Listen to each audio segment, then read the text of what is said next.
ERCP की जो DPR है वो तकरीबन 37,000 करोड़ रुपए की का 5 साल में एक आदमी भी जाके उसको नहीं संभाला। 2 महीने पहले ERCP की पूरी फुल फॉर्म बता दें तो भी मान लूंगा इन्होंने। किसान भाइयों, ERCP पूर्वी राजस्थान के 13 जिलों के लिए जीवन दायिनी योजना की करेंगे हम बात। और कांग्रेस और बीजेपी पार्टी में सियासी जंग इस पर कैसे छिड़ा हुआ है इसकी भी करेंगे हम बात। और आपको बताएंगे कि कांग्रेस सरकार और मोदी सरकार दोनों आपस में इस पर सियासत करने का और श्रेय लेने का प्रयास, इस पर भी करेंगे बात कि आखिरकार बीजेपी श्रेय लेना चाहती है या फिर कांग्रेस पार्टी श्रेय लेना चाहती है। तो बने रहें हमारे साथ।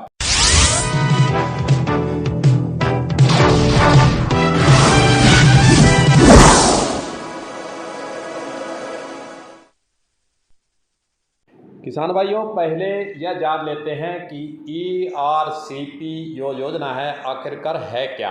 पूर्वी राजस्थान के नहर परियोजना ERCP पूर्वी राजस्थान के 13 जिलों के लिए सिंचाई पेयजल की योजना है, जिसमें 2051 तक इन जिलों को पानी की पूर्ति होनी है। ERCP के धरातल पर उतरने से 2.02 लाख हेक्टेयर नई सिंचाई भूमि बनेगी। साथ ही इन जिलों में पहले से बने 26 बांधों में सिंचाई के लिए पर्याप्त पानी उपलब्ध हो सकेगा। हाल ही में इनमें से 53 बांध और जोड़े गए हैं। इसमें करीब 1 लाख हेक्टेयर भूमि सिंचित होगी। इस काम को 7 साल में पूरा होना है, लेकिन जिस रफ्तार से इसका काम चल रहा है उससे देरी होना स्वाभाविक बात ही है। चलिए पहले आपको सुना देते हैं कि पूर्व सिंचाई मंत्री डॉक्टर राम प्रताप का इस योजना के बारे में क्या कहना है और जो कांग्रेस पार्टी आरोप लगा रही है उसके बारे में उन्होंने किस प्रकार जवाब दिया है। पहले वह सुनाते हैं, फिर हम आगे इस बात को बढ़ाएंगे। अभी पिछले दिनों टेलीविजन पर माननीय मुख्यमंत्री जी को मैंने बोलते हुए सुना कि ERCP है वो प्रोजेक्ट है, वो मेरी जिद है, उसको मैं पूरा करके रहूंगा। मुझे ये सुन करके बड़ा आश्चर्य हुआ, क्योंकि ERCP की जो DPR है वो तकरीबन 37,000 करोड़ रुपए की हमने 2018 में भिजवा दी थी केंद्र सरकार को, और उसके बाद में उसको इनका 5 साल में एक आदमी भी जाके उसको नहीं संभाला, वैसे की वैसी पड़ी है। अब मैं माननीय मुख्यमंत्री जी से, आपकी प्रदेश अध्यक्ष जी का भी बयान मैंने पढ़ा था, मैं उनसे ये जानकारी चाहता हूँ, मेरे को अगर 2 महीने पहले ERCP की पूरी फुल फॉर्म बता दें तो भी मान लूंगा इन्होंने पढ़ा। 5 साल में कितना नुकसान हुआ है। जो 37,000 करोड़ की प्रोजेक्ट था वो 7% पर ईयर बढ़ता है, तो वो तो कम से कम 50,000 करोड़ रुपए का था, आपने उसमें कर दिया 13,000 करोड़ रुपए का।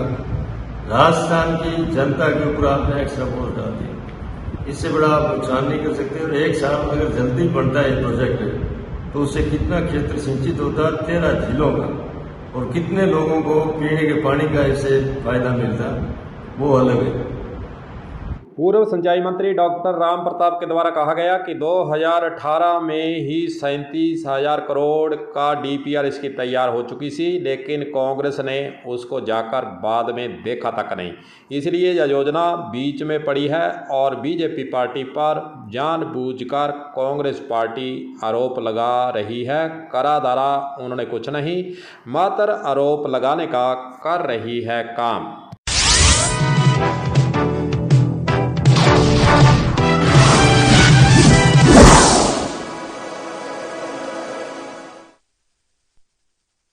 तो दोस्तों, अशोक गहलोत के द्वारा अब ERCP नहर का जो मुद्दा उठाया गया है, जो योजना का मुद्दा उठाया गया, उसके पीछे सियासत भी उभर कर सामने आती है।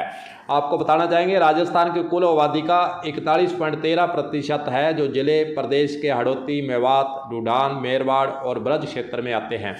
2018 में विधानसभा चुनावों की अगर हम बात कर लें कि 13 जिलों की 83 विधानसभा सीटों में से 61% यानी 51 सीटें कांग्रेस ने यहीं से जीती थी। साथ ही कुछ और सीट पर उनके समर्थी निर्दलीय बहुजन समाज पार्टी बीएसपी और अन्य पार्टियों ने कब्जा कर लिया था। वहीं इन 13 जिलों में से 7 जिलों में कांग्रेस बहुत अच्छी स्थिति में है। अलवर, भरतपुर, धौलपुर, करौली, टोंक, सवाई माधोपुर, दौसा जिले में 39 विधानसभा सीट है। 2018 के विधानसभा चुनाव में पार्टी ने 25 सीट पर इन जिलों के अंदर जीती थी। बाकी 5 बीएसपी, 4 निर्दलीय और 1 आरएलडी के खाते में वहां से गई थी। सरकार बनने के बाद बीएसपी का कांग्रेस में विलय हो गया था, लेकिन निर्दलीय और आरजेडी विधायकों का समर्थन भी कांग्रेस को मिला है। इस तरह 39 में से 35 सीटों पर कांग्रेस का वर्तमान समय में इस समय कब्जा चल रहा है। इसलिए इन जिलों के अंदर कांग्रेस काफ़ी मजबूत स्थिति में। इसी साल विधानसभा चुनावों को देखते हुए कांग्रेस चाहेगी कि यह स्थिति इसी तरह मजबूत बनी रहे।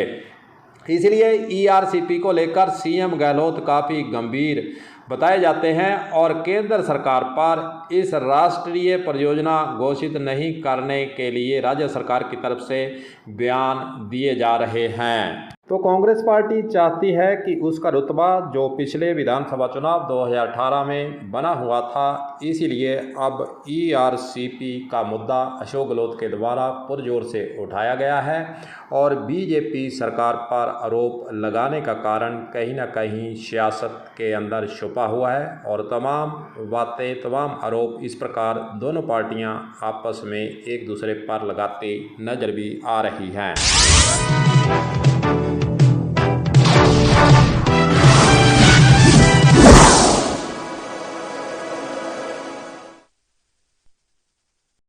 चलिए किसान भाइयों, आपको यह भी बता देते हैं कि ईआरसीपी आखिरकार योजना क्यों लाना जरूरी है। पूर्वी राजस्थान में एक ही 12मासी नदी चंबल बहती है। इस नदी में हर साल 20,000 मिलियन क्यूबिक मीटर MCM पानी यमुना गंगा के जरिए बंगाल की खाड़ी में बेकार में चला जाता है। यही पानी इस साल क्षेत्र के बाढ़ का कारण भी बनता नजर आया था। इन बेकार बहकर जाने वाले पानी के उपयोग के लिए ईआरसीपी योजना बनाई गई। इस परियोजना के तहत मानसून के दिनों में कुल 3,510 MCM पानी, जिसमें 1723.5 पेयजल और 15.4 MCM सिंचाई और 286.4 MCM पानी का उद्योगों के लिए चंबल बेसिन से राजस्थान की दूसरी नदियों और बांधों में शिफ्ट करने की योजना है। इसके लिए पार्वती, काली सिंध, मेज नदी के बरसाती ज़्यादा पानी को बनास, मोरेल, वाणगंगा और गंभीर नदी तक लाया जाना है। कुल मिलाकर ईआरसीपी से पूर्वी राजस्थान की 11 नदियों को आपस में जोड़ने की योजना बनाई गई है। परियोजना के पूरा होने से मानसून में बेकार बहकर जाने वाले बाढ़ के पानी का उपयोग होगा। इसी से 13 जिलों को सिंचाई, पेयजल और उद्योगों के लिए पानी भी मिल सकेगा। कहीं ना कहीं इस योजना को पूरा करना चाहिए। दोनों पार्टियों को आपस में मिल बैठ कर बातचीत करनी चाहिए और किसानों को और लोगों को ज़्यादा से ज़्यादा कैसा फ़ायदा मिले, इसके लिए विचार करना चाहिए, न कि इस प्रकार आरोप प्रत्यारोप के कारण में पड़ना चाहिए।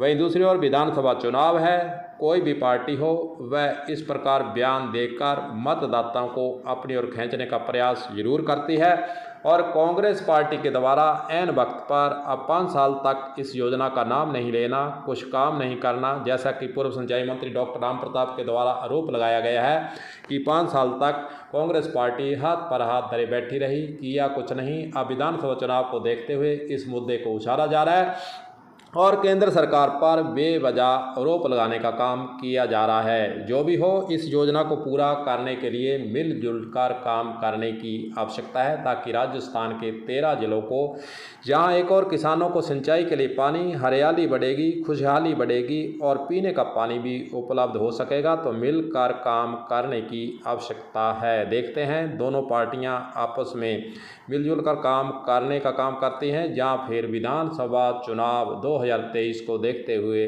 आरोप प्रत्यारोप में घिरी रहती है। कलम न्यूज के लिए गुरदेव सिंह सैनी की हनुमानगढ़ से खास रिपोर्ट।